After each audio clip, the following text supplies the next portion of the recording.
Medieval junk food wasn't burgers and milkshakes.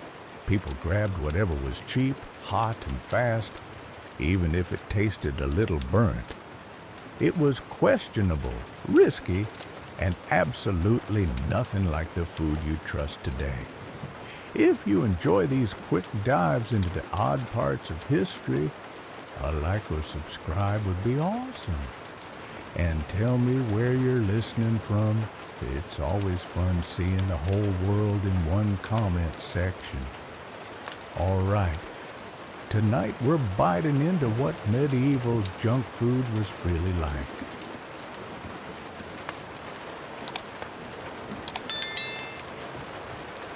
In a world where most snacks looked suspicious and tasted worse, apple fritters were a rare win. Sweet, hot, and slightly dangerous, just like every good medieval decision. These golden little pucks were the closest thing to a medieval donut, minus the frosting and food safety standards. So, what exactly went into a fritter back then?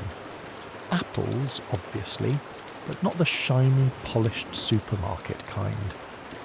Think small, tart, knobbly things that grew behind the alehouse and may or may not have been stolen from the neighbour's tree. They were chopped up, tossed in a rough batter of flour, eggs and sometimes ale, because water was always a gamble, and ale made everything feel slightly more cheerful. Then came the fry. Deep frying in the 1300s was a special kind of drama. The oil, usually pig fat, was reused until it could probably vote. It added flavour, which is a generous word for it. The result was something hot, crispy, and oddly addictive. A fritter fresh out of the pan was a little piece of joy. Crispy edges, soft centre, and a faint risk of third. Derry burns. If you were lucky and rich, it might be dusted with imported sugar, a luxury that doubled as a social flex. For everyone else, a drizzle of honey or spiced syrup did the trick. Either way, it was sweet enough to distract you from the rest of your diet, which mostly involved cabbage pretending to be other things. Fritters were street food. You'd grab one at a fair after church or on market days when you needed a treat and didn't mind grease on your tunic. Kids loved them. Adults loved them. Birds tried to steal them. They were fun, fast, and just indulgent enough to make you forget about the pickled turnips waiting at home. And yes, sometimes they were overcooked, or the apples were more sour than sweet, or the batter was suspiciously chewy. But when they were good, they were really good. One bite in and suddenly you understood why people put up with medieval life. If apple fritters were the medieval version of a donut, then cheese curds were, well, sort of the medieval popcorn. Bite-sized, slightly squeaky, and wildly inconsistent. They weren't flashy, they didn't melt, they didn't stretch. In fact, they barely did anything at all. And that's what made them perfect. Let's be clear. Medieval cheese wasn't aiming for Instagram glory. It was made fast, eaten faster, and expected to survive long journeys, questionable storage, and the occasional goat stepping on it. Cheese curds were essentially baby cheese. The early fresh bits before the wheel hardened into something that could double as a building material. These little clumps of dairy joy were a byproduct of the cheesem process. Farmers would separate milk into curds and whey using rennet, which sounds fancy until you realise it came from the stomach lining of a baby animal. But hey, it worked. The curds were pressed lightly salted and then that was it. Cheese curds. Sometimes they were soft, sometimes rubbery. Sometimes they squeaked on your teeth like they had a personality. But they were filling, portable, and weirdly satisfying. And in a time where snack usually meant old bread or cold broth, curds felt like a win. Monks loved them. Travellers packed them. Kids would eat them like candy, assuming the cows had been cooperative that week. You could fry them, crumble them over stews, or just eat them by the handful while pretending not to smell like the inside of a barn. Unlike many medieval foods, cheese curds didn't require a celebration or feast. They weren't saved for holidays or saints' days. They were just there, comforting, familiar, mildly chewy. The friend who always shows up never overperforms, but is weirdly reliable when everything else falls apart. Did they sometimes taste a little off? Sure, freshness was a spectrum in the Middle Ages, but with enough salt and enthusiasm, most people didn't complain. Besides, in a world without refrigeration, your standards naturally adjust. So no, cheese curds weren't glamorous, but they were simple, hearty, and just indulgent enough to count as a treat. In a pinch, they were also excellent for bribing cats and small children. Turnips are not dessert. Let's just start there. But in the medieval world, where sugar was expensive, apples weren't always in season, and creative desperation was a major food group. Someone somewhere looked at a turnip and thought, what if this were pie? And so the turnip pie was born. Now, to be fair, it wasn't always awful. Sometimes it was even kind of good. Think mashed turnips, hopefully tender, blended with a bit of egg, maybe some honey or dried fruit if the cook was feeling generous, then baked inside a sturdy crust made of flour, water and ambition. The result? Surprisingly edible. At best it was warm, a little sweet, and had that vaguely comforting root vegetable meats pudding vibe. At worst, it tasted like someone had mistaken livestock feed for a baking ingredient and just rolled with it. Turnip pies were popular for two main reasons. Turnips were cheap, and pie crust could hide a multitude of sins. Whether the turnips were overripe, undercooked, or suspiciously bitter, once you baked them into a pie and added a drizzle of honey, it became peasant cuisine with aspirations. Was it cheesecake? No. But it tried. And in medieval Europe, trying counted for a lot. You'd find these pies at fairs, feast tables, and in particularly enthusiastic monasteries where the monks had a little too much time and a lot of extra root vegetables. Some recipes added spices, nutmeg if the abbey was rich, pepper if the cook was chaotic. Occasionally, raisins made an appearance, which only confused people further. Nobles didn't eat turnip pie unless they were slumping it for fun or pretending to relate to the common folk for political reasons. But for everyone else, it was dessert. Sort of. More like an afterthought with pastry. And yet, despite its questionable logic, the turnip pie endured. People liked it, or at least they didn't dislike it enough to stop making it. It was cheap, filling, and mildly sweet, which for medieval food made it basically revolutionary. If the medieval world had a comfort food MVP, it was the meat pasty, a handheld pie stuffed with seasoned meat, tucked into a folded crust and baked until it was golden brown or slightly scorched. Basically a medieval hot pocket minus the microwave, and plus a genuine sense of danger. The beauty of the pasty was its portability. You could eat it on the road, in the fields, or while watching a public execution, whatever the day demanded. Wrapped in a thick pastry crust, it stayed warm for a while and protected the contents from dirt, rats, and the occasional peasant sneeze. But let's talk about that filling. Meat in this case was a flexible term. If you lived near a manor or a hunting estate, you might get pork, mutton or venison. Actual, recognisable meat.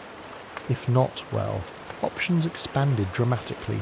Rabbit, pigeon, eel, hedgehog, anything that once had legs or slithered could be diced, seasoned and hidden inside pastry with plausible deniability. Spices were often used to enhance flavour, or more realistically, to distract you from it. Pepper, sage and garlic helped, but they couldn't completely hide the fact that the meat had been resting for a few days longer than it should have. Still, in a time when refrigeration was a fantasy and lunch was often just bread and onions, a meaty pasty felt indulgent. There were even vegetarian versions filled with root vegetables, leeks, or cheese for fasting days or the particularly devout. But make no mistake, the meat ones were the crowd pleasers. They were greasy, hot, and comforting. You didn't ask what was inside, you just ate it and hoped the cook had been in a good mood.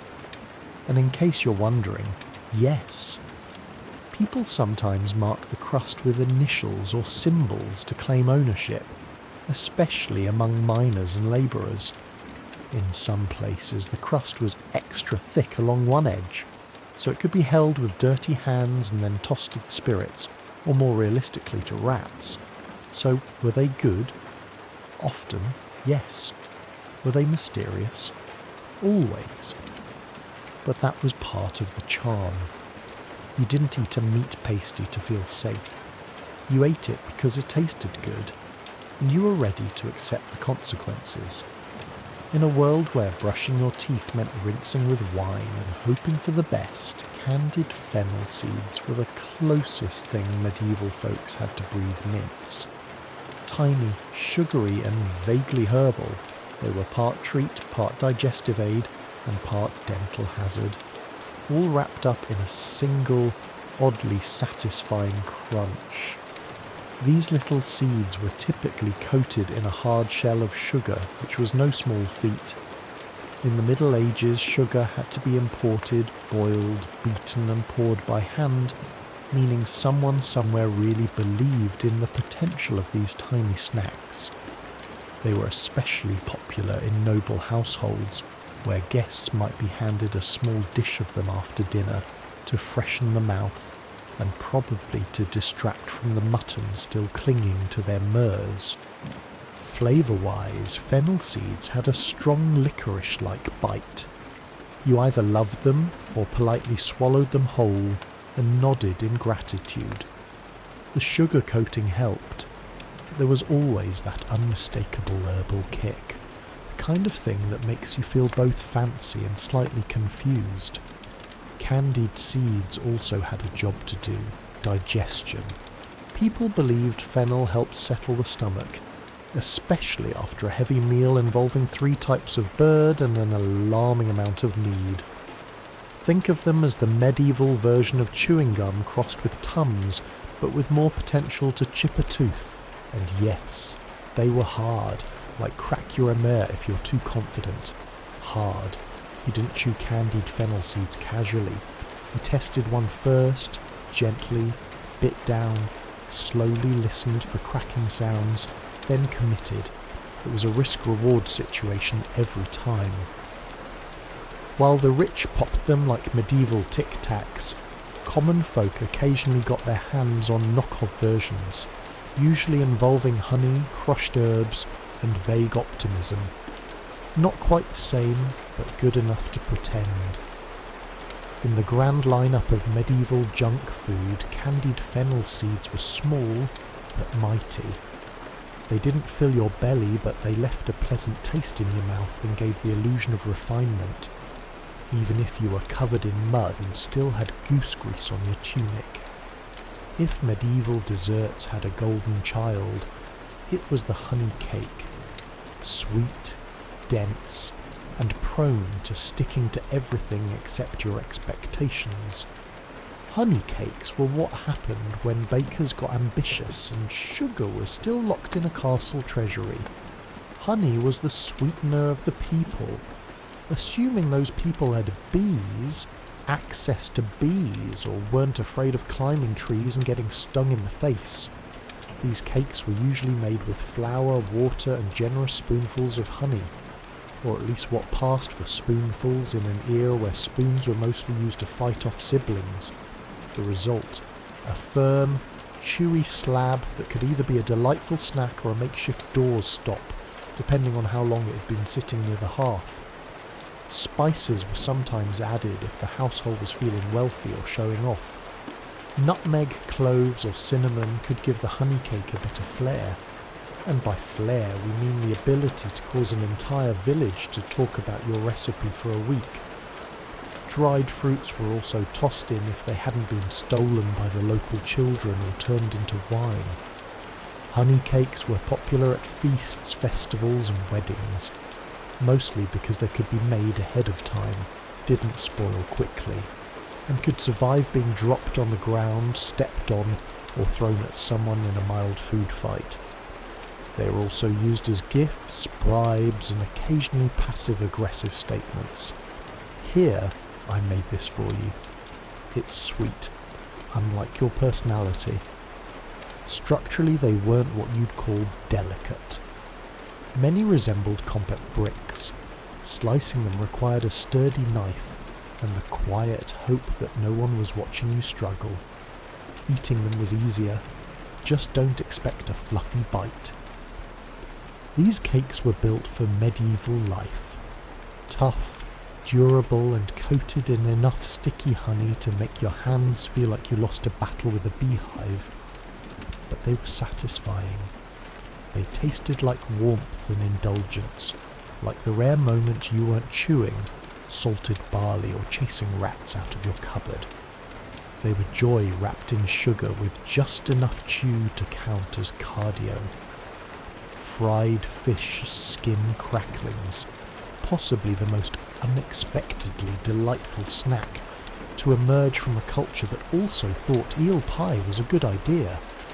These crispy, salty little strips weren't glamorous, but they were efficient. Waste not, want not, especially when you're working with a fish that frankly smells like it's judging you. Let's be honest, no one set out to invent this.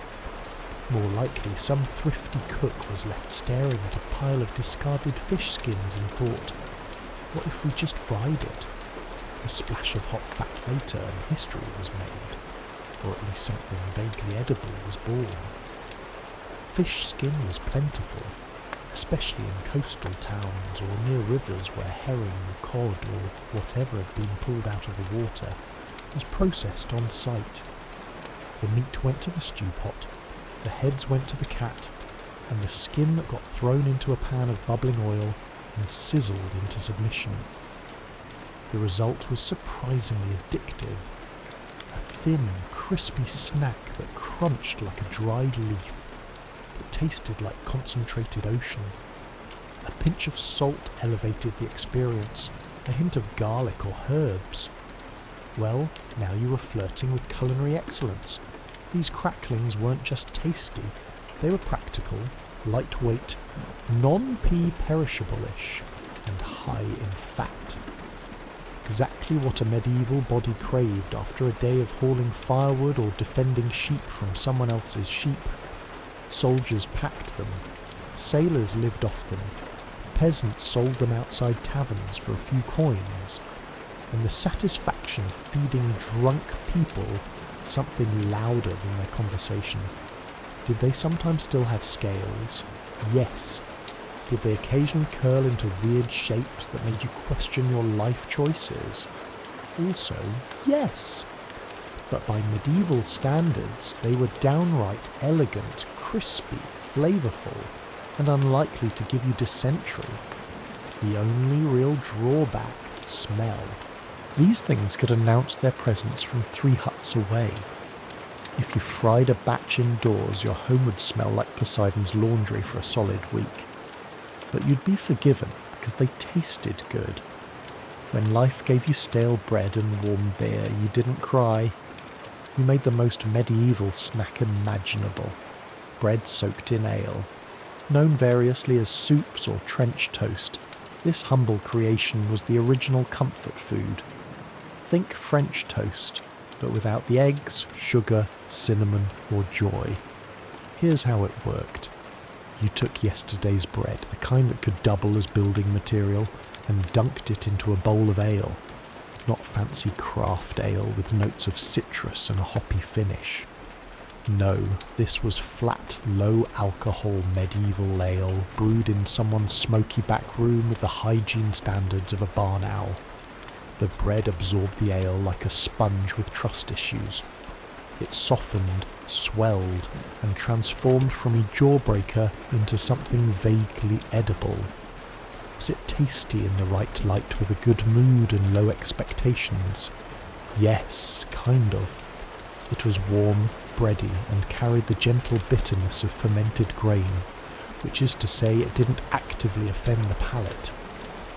This snack was especially popular with the working class, people who didn't have time for multiple courses or cutlery, but still needed calories that wouldn't fight back. Bread soaked in ale was quick, hearty, and just messy enough to feel like a real break from your daily chores. Sometimes people added extras, a sprinkle of herbs, a bit of cheese, or a fried egg if the hen felt generous that morning. On feast days, you might even get soap soaked in spiced ale, which basically meant the cook found a nutmeg shaving somewhere and got inspired. And like many medieval dishes, this one had dual purpose. Not only was it food, it was also a way to stretch ingredients. Bread too stale to chew? Just soak it. Ale started to turn. Pour it on bread and pretend it's intentional. Waste was for amateurs. The only downside, it didn't travel well. Once soaked, the bread turned into a kind of sloshy porridge cube. Eat it quickly, or risk ending up with a mushy sponge in your bowl and a 1,000-year-old food metaphor for disappointment. Still, for a chilly evening by the fire, nothing beat a slice of ale bread mush and a moment of peace. If you've ever looked at a slice of bread and thought this would be better submerged in alcohol, congratulations. You and the medieval upper class have something in common. Sops in wine were one of the more refined, red bizarrely specific snacks of the Middle Ages. A dessert technically, or perhaps an experience. The concept was simple. Take bread, ideally toasted, or at least not completely stale, and dunk it in wine. Not just any wine, of course, usually mulled, sweetened or spiced wine, something warm, fragrant, and barely hiding the fact that it had been sitting in a clay jug since last harvest. Once the bread was sufficiently drenched, it was served as a soft, spoonable delicacy. Nobles called it elegant. Everyone else quietly wondered if the cook had just run out of ideas. This was not finger food. It was the kind of dish you ate with a spoon very slowly while pretending to be interested in lute music.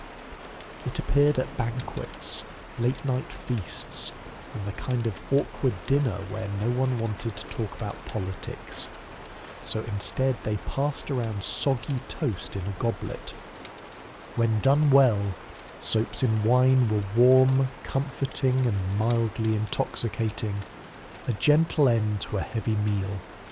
The wine added richness, the bread gave texture, and the spices made you feel like you were part of something fancier than it was. When done poorly, it was wet bread in a bowl. No amount of cinnamon could cover up the feeling that you were chewing on a medieval mistake. Sometimes dried fruits or nuts were added for flair, sometimes cheese, occasionally a whole egg. At that point, it stopped being a snack and became a culinary guessing game. Peasants made their own versions, usually using cheap vinegar or ale instead of wine. It wasn't dessert, it was dinner or breakfast, or whatever you could call a meal that made you both full and confused. Still, soaps and wine had staying power. They were warm, they were filling, and they gave medieval people a taste of indulgence, even if it did taste like sponge soaked in mulled regret. In the Middle Ages, dried fruit was a prized treat. Sugary, exotic, and shelf-stable enough to survive an entire crusade. But let's be clear, this wasn't your modern trail mix with cute reelable packaging. Medieval dried fruit had one job to last. Taste was optional. Texture, aggressively chewy. Dental damage, practically a guarantee.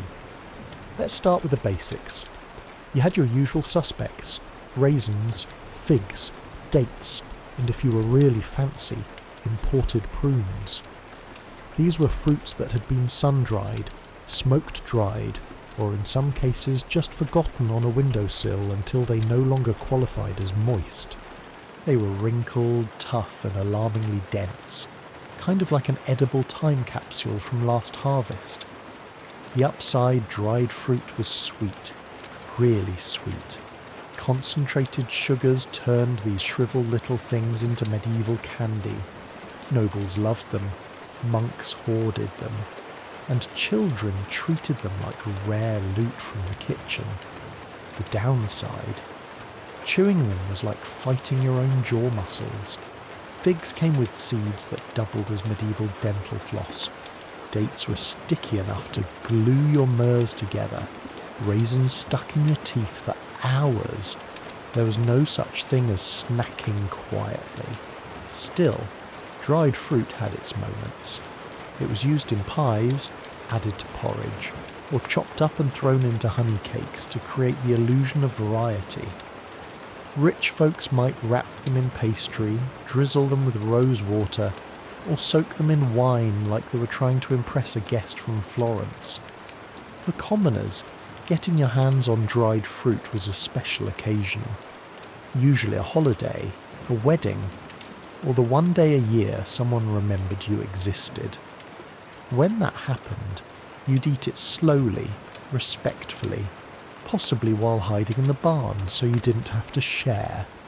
Storage was easy. Dried fruit didn't spoil quickly and was often kept in little cloth sacks or clay pots. It hardened over time, yes, but that just turned it into a longer-lasting snack or possibly a projectile if you were creative and had younger siblings. In short, dried fruit was sweet, luxurious, and faintly dangerous. It stuck with you, sometimes literally. You wake up hungry. You want something hearty, something fried, something that might bite back. Enter the blood pudding ball, a medieval snack so dense, so bold, so unapologetically iron-rich. It makes modern sausage rolls look like timid breadsticks. Born out of the noble tradition of using every part of the animal, these savoury spheres were proof that waste not, want not, even if what you're not wasting is blood. Let's unpack it. First, you collect fresh animal blood, usually pig, though honestly, any blood would do in a pinch. You then mix it with oats, onions, sow it. That's beef, fat, and spices. Once that morbid porridge reaches just the right level of grim stickiness, you shape it into balls and fry them in sizzling fat until the outside crisps up like it has something to prove. The result? Dark, crispy orbs of protein-packed sustenance with a rich, earthy flavour, which is code for you'll taste iron and mystery for the rest of the day. They were best served hot, fresh from the skillet, though sometimes they were eaten cold if your appetite outweighed your fear of congealed fat. Nobles might dress them up with pepper, or serve them with eggs and ale. Peasants, they were just happy not to be chewing on boiled cabbage again. Blood pudding balls weren't elegant, but they were practical, easy to carry, high in calories, and alarmingly filling. If you ate 2, you could skip lunch. If you ate 4, you were probably a blacksmith or trying to win a dare. These snacks were common at fairs, markets, and roadside stalls, where everything smelled like livestock and ambition. They were especially popular in colder months because what warms the soul like fried coagulation? Of course, blood pudding balls weren't for everyone. Some folks didn't love the texture, others didn't love the concept. But in a world where survival came first and flavour came somewhere around 12th, these meaty little morsels earn their place in the medieval junk food hall of fame. Forget everything you know about pancakes. These weren't fluffy stacks with maple syrup and whipped cream. Medieval pancakes were thinner, tougher, and cooked in enough lard to make your arteries consider early retirement. But they got the job done, and in a world where your other breakfast option was thin soup that's sad about its life, they were kind of a treat. Made from a humble mix of flour, eggs and water or ale, these pancakes were poured onto a sizzling iron griddle coated in bubbling pig fat. No non-stick pans, no portion control, you just ladled and hoped. The result, a flat, uneven circle with crispy browned edges and a slightly chewy centre. The kind of pancake that could survive a horseback ride and still be mostly edible when you arrived. Sometimes it was a little burnt, sometimes it was a little raw, sometimes charmingly. Both. Flavour depended on what you had. A splash of ale added a nice tang. A spoonful of honey, luxurious. A sprinkle of herbs or onions, adventurous. But most of the time it was just pancake and grease. Served hot and inhaled like you just run from a tax collector. These pancakes were democratic. Everyone ate them. Peasants, nobles, monks, merchants. Some layered them with cheese. Some dunked them in broth and others just rolled them up and called it a day. You could eat them sweet, savoury or scorched beyond recognition. And if you had leftovers, stack them up and pretend they were cake or armour. They were especially popular during Lent and other fasting days when meat was off limits. Pancakes became a loophole, fried, filling and somehow both humble and indulgent. Plus, they made excellent vessels for disguising other ingredients that had no business being in your mouth.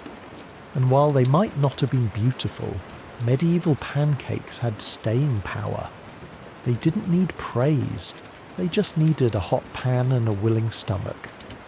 Somewhere between a snack and a sacrament, we find the medieval wafer. A thin, crisp, suspiciously light biscuit that danced the line between dessert and dental challenge.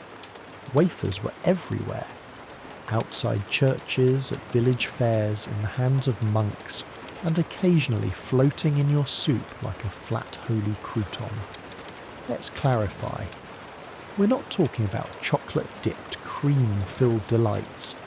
Medieval wafers were made of flour, water, eggs, and not much else.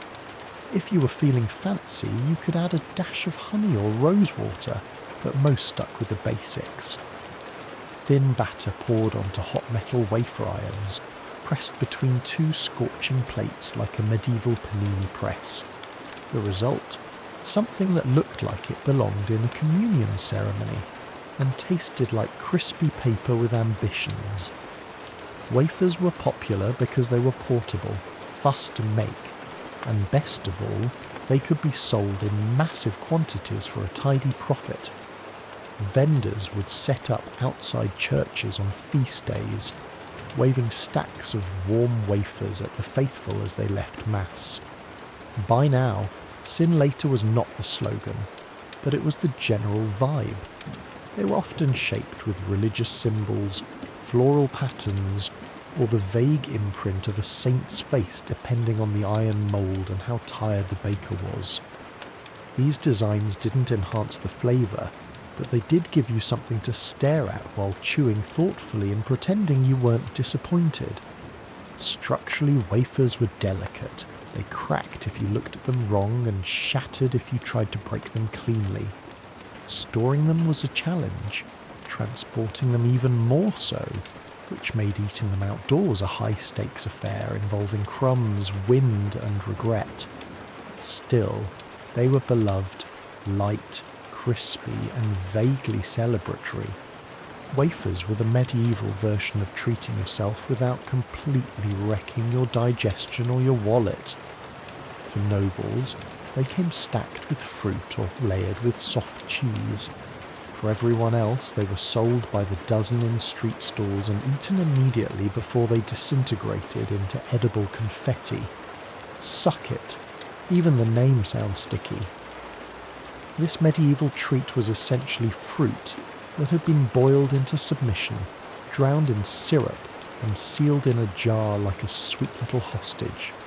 Think candied oranges, dates or ginger, coated in enough sugar to make your teeth tingle and your conscience whisper, "You shouldn't be eating this." But you did, because it was delicious and probably imported, and also you didn't have much else. Suck it wasn't for the everyday peasant chewing his 7th onion of the week. No, this was elite tier snacking, the kind of indulgence served in noble halls or gifted by the wealthy to say, "I like you, but not enough to give you land." Sugar was expensive and fruits weren't always in season, so suck it was reserved for special occasions like weddings or royal visits or Wednesday, if you were outrageously rich and out of control. The preparation process was ambitious. First you'd boil the fruit in syrup, maybe honey, maybe refined sugar if your spice merchant owed you a favour. Then you'd drain it, let it dry a bit, and repeat several times, because once wasn't enough. You weren't just preserving fruit, you were declaring war on moisture itself. Eventually the result was a glossy, jewel-toned bite of candy, chewy, intense, and so sweet it'd probably be weaponized in large enough doses. Some versions were soft and syrupy, served in ornate glass jars. Others were dry, rolled in extra sugar, and handed out as dainty little cubes of medieval hypoglycemia. But make no mistake, succoot came with status. It said you had access to sugar, trade routes, and at least one servant dedicated solely to stirring things that didn't want to be stirred. Succoot trays were passed around after banquets like edible gold coins. Guests took one piece, smiled graciously, and immediately regretted not grabbing 3. As for commoners, they watched from the kitchen and maybe licked a spoon if no one was looking. So, was it worth it? Honestly, yes. Suck. It was one of the few medieval snacks that genuinely felt like dessert. It was rich, refined, and just extravagant enough to make up for the fact that dinner had included boiled something. Ah, fried eel, the grand finale of medieval junk food. A dish so strangely beloved, it made its way from peasant hearths to royal banquets, without once stopping to ask, "Wait, am I really the best option here?" Yes it was. Eel was everywhere in medieval Europe. Rivers and streams practically writhed with them, and they were easy to catch, cheap to cook, and when fried, surprisingly crispy, slippery when raw, bonier than expected, and shaped like the villain in a fish-themed horror story, eel was still eaten by the bucket load. Why? Because it was tasty, and more importantly, it wasn't turnips. To prepare it, you'd first have to catch the eel, usually at night when they slithered through shallow waters like sentient noodles. Then came the unpleasant task of skinning them, which was less like prepping a fish and more like wrestling a wet rope that didn't want to die. Once subdued, the eels were chopped, seasoned if you were feeling bold, and tossed into hot fat until the skin crisped up and the meat firmed into something vaguely appealing. The finished product, a crunchy, savoury bite with a rich, slightly oily flavour, like if calamari and chicken had an identity crisis in a tavern kitchen.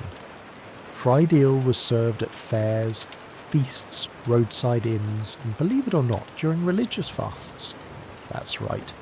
Eel wasn't technically meat, so it slipped through the dietary loopholes like itself.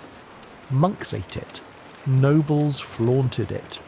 Kings had it stuffed into pies and paraded across banquets like the sea orpent it always wanted to be. Sure, it had bones, lots of them, and yes, it occasionally wriggled long after death. But if you could get past that and the haunting feeling that you were eating a villain from a cautionary folk tale, fried eel was genuinely delicious. crispy skin, tender inside, and just greasy enough to make you feel like you were living a little too dangerously for a Wednesday afternoon.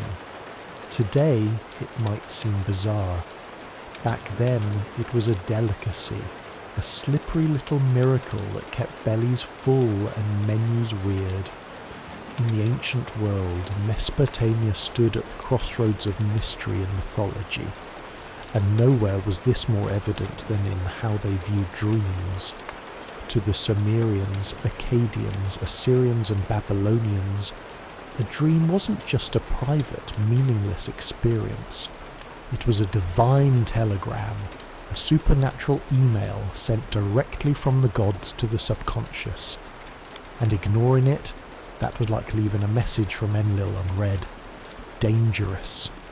By around 2500 BCE, Mesopotamians had developed a full-blown system of dream interpretation recorded on clay tablets in cuneiform script. These weren't bedtime novelties. They were used in statecraft, medicine and religious rituals. Kings would delay wars if a troubling dream suggested bad omens. Farmers wouldn't plant crops if they saw a goat fly across the sky in their sleep. The world they believed was constantly speaking. It was your job to listen with your eyes closed. Professional dream interpreters called Baru priests were the ancient equivalent of Freudian analysts minus the couch. They were trained in libraries of omen texts like the Ishgazak, an elaborate dream manual that categorized dreams and their meanings in sometimes absurd but eerily precise ways. Dreaming of eating dates, good omen. Dreaming of your teeth falling out. Expect death in the family. Dreaming of sex with a goddess. Well, congrats. You're either divinely favoured or cursed with arrogance. These dream books didn't claim to guess meanings. They presented cause and effect, as if dreams were equations. A equals B. See a snake. Expect betrayal. Fall from a rooftop. A lawsuit is coming. The world of dreams was logical, just operating on divine logic, which was far stranger than human reason. But the Mesopotamians didn't stop at interpretation. They practiced dream incubation too. If a ruler wanted guidance from the gods, he might sleep in a temple under special circumstances, fasting, cleansing rituals, perhaps a few incense offerings, and wait for a revelatory dream. The idea was that certain environments made the divine connection stronger, clearer, and less prone to nightmares about drunk goats. For Mesopotamians, the dream world was not a mystery to solve. It was a realm to navigate with caution, reverence, and a very large clay tablet library. They believed the gods were always speaking. You just had to be asleep to hear them. In ancient Egypt, dreams weren't merely nightly occurrences. They were considered sacred texts in motion. The Egyptians believed that dreams were messages from the gods, ancestors, or even from one's own K, the spiritual double of a person. Every dream, good or bad, came with intent. It could warn, bless, instruct, or terrify. By the time of the New Kingdom, circa 1550 to 1700 BC, the Egyptians had begun recording their interpretations in what would become some of history's earliest dream manuals.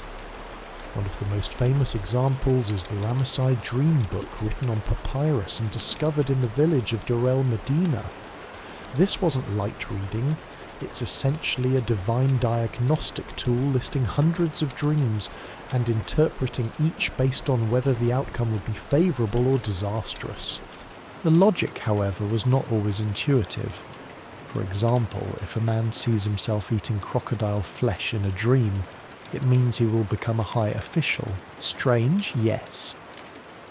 But in Egyptian cosmology, the crocodile was tied to the god Sobek, who embodied strength and power.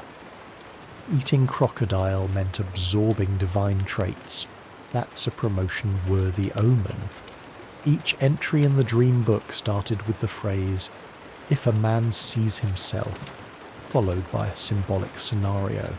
These weren't general guesses, they were drawn from centuries of ritual knowledge, personal visions and temple tradition, and the interpretations were often binary, marked as good or bad in red and black ink. If your dream was classified as bad, it was time to light some incense and beg a priest to intervene. Priests in temple complexes, especially those serving healing deities like Circuit or Thoth, sometimes offered services in dream incubation, where supplicants would sleep in the temple and await guidance or healing through visions. The idea was to open a divine channel through purification, prayer, and controlled sleep. This wasn't mere superstition, it was healthcare, divination, and theology rolled into one night's rest. Dreams also influenced magic and medicine. Amulets might be prescribed to fend off recurring nightmares. Specific rituals could be performed to erase a dream, much like you'd erase a curse. For the ancient Egyptians, the sleeping mind was not idle. It was a stage where gods, demons, and the spirits of the dead could appear and offer glimpses into hidden truths if you had the wisdom and a priest to decode them. In the ancient Greek world, dreams were more than divine whispers. They were clinical appointments with the gods. Central to this belief was the practice of incubation, a ritual where individuals would sleep inside a temple in hopes of receiving a healing vision. And no deity was more closely tied to this practice than Asclepius, the god of medicine. At temples known as Spiera, which dotted the Greek world from Epidaurus to Pergamon, the sick, the hopeful, and the desperate came seeking cures. But instead of pills or potions, they were prescribed sleep, sacred, intentional, and performed under specific spiritual conditions.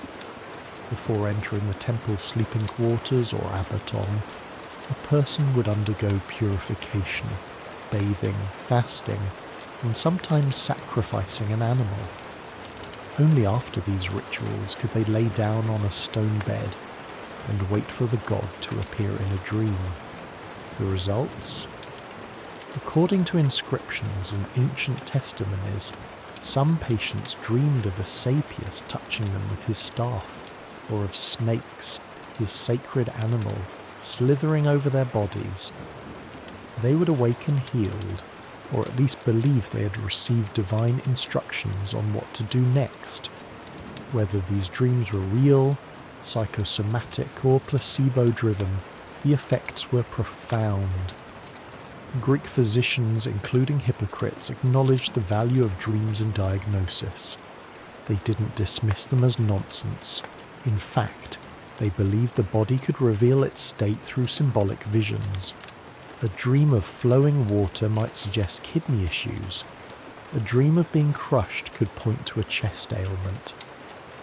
In hypocritical texts, dreams were often classified as either natural or divine. Natural dreams were caused by diet, digestion, or emotional stress. Divine ones, a whole other category, direct messages from the gods or the cosmos.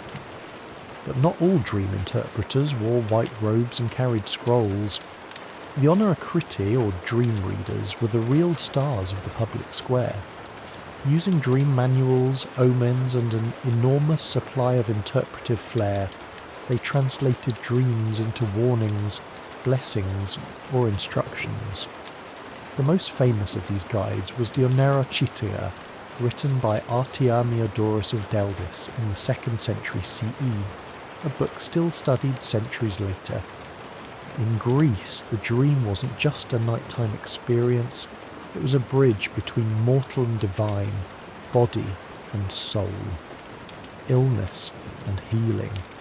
And if you were lucky, you'd wake up with a cure and maybe a snake curled at your feet. Throughout the ancient world, one category of dream carried more weight than all others, the prophetic dream.